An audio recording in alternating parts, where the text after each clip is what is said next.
মিঠুন চক্রবর্তী হয়তো অনেকের কাছে অপরিচিত হতে পারে। ছোটবেলা থেকেই তার একটা শখ ছিল অভিনয়। যদিও সে এখনো তার অভিনয়ের কাঙ্ক্ষিত লক্ষ্যে পৌঁছাতে পারেনি, তবে তার প্রতিভার জোর অনেক বেশি। সেই 2008 সালে সে তখন ষষ্ঠ শ্রেণীর একজন ছাত্র। স্কুল জীবনে তার অনেক সুনাম রয়েছে। ক্লাসের সহজ সরল একজন ছেলে ছিল সে, আর খুবই ঠান্ডা প্রকৃতির। স্কুলের শিক্ষকরা তাকে অনেকেই পছন্দ করত। সে রীতিমতো পড়াশোনায় ছিল অনেক মনোযোগী, ছিল গান বাজনা নিয়ে তার অনেক ভালো প্রতিভা। একদিন স্কুল ভিত্তিক একটি প্রোগ্রামে তাকে অভিনয় করতে বলা হলো। তার চরিত্রটা ছিল কমেডিয়ান টাইপের।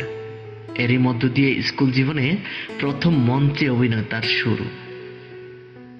কুমিল্লা শিল্পকলা একাডেমিতে প্রথম মঞ্চে অভিনয় করেই হাজার হাজার দর্শকের মন জয় করতে পেরেছিল সে, এবং রীতিমতো স্কুল শিক্ষকরাও তার অভিনয়ে মুগ্ধ। এবং তারই সাথে সাথে তার আগ্রহটাও বেড়ে গেল আরো কয়েক গুণ।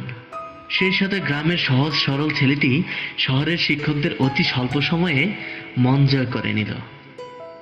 2014 সালে বিজ্ঞাপনের মাধ্যমে থিয়েটারের সঙ্গে যুক্ত হন তিনি। 2015 সালে একটি নাটকের কাজ করেন একটি সংগঠনের সাথে। সংগঠনটির নাম অধুনা থিয়েটার। মঞ্চনাটক ময়নামতির জীবন, ক্ষেতমজুর খই মঈনুদ্দিন, দোররা, নবান্ন, সামন্ত নথি, এছাড়াও আরো কয়েকটি নাটকের কাজ করে যান তিনি। 2017 সালে সে প্রথম বিটিভির জন্য কাজ করেন নাটক হাসপাতাল.com-এ, কিন্তু নাটকটি অনাকাঙ্ক্ষিত কারণে সম্প্রচার করা হয়নি। 2018 সালে সে বিভিন্ন শর্ট ফিল্ম, মিউজিক ভিডিওতে কাজ করেন।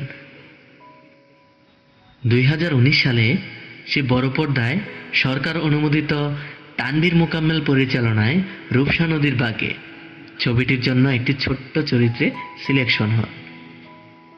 এই হলো তার জীবনের প্রথম সেলিব্রিটিদের সাথে কাজ করা এবং থিয়েটার ভিত্তিক অভিনয় কর্মশালার মাধ্যমে 2020 সালে দুরন্ত টিভির পর্দায় ধারাবাহিক নাটকের এপিসোড বাবা থাকে বাসায় সিজন 3-তে কাজ করেন। তারপর সে নিজেই অনেক নাটক, গল্প লেখালেখি শুরু করেন।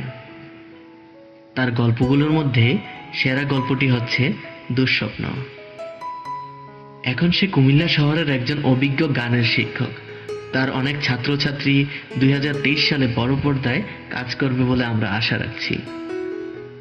সুপ্রিয় বন্ধুরা, মিঠুন চক্রবর্তী সম্বন্ধে আরও এমন ভিডিও পেতে আমাদের সাথেই থাকুন।